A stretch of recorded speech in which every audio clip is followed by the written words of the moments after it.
AMD plans to roll out firmware patches for several vulnerabilities discovered in its Ryzen and EPYC chips. The company acknowledged the security flaws on Tuesday, 1 week after the security research firm CTS Labs first made its shocking announcement. I'm here to talk about critical security vulnerabilities my company has discovered on AMD processors.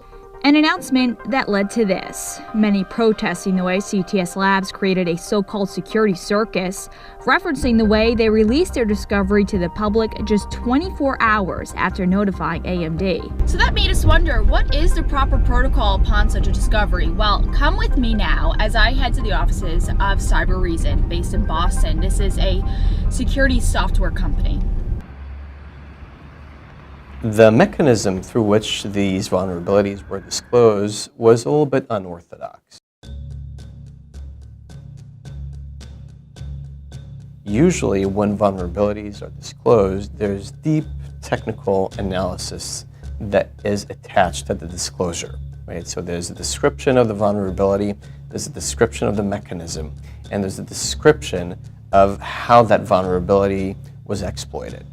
In this particular disclosure, the way it was done was basically describe the impact of these vulnerabilities with very, very few technical details. Israel adds that the technical details are critical in order for an impacted vendor to properly address the security issues, and says there are ways to disclose that information without tipping off other attackers. In this case, AMD says the vulnerabilities were extremely difficult to exploit because attackers would first need administrative access.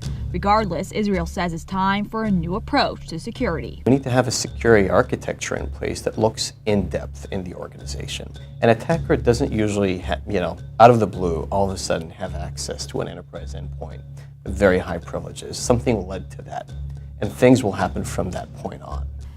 AMD says that updates are not expected to impact performance. Stay with CRN for more on this story. I'm Diana Blass with CRN TV.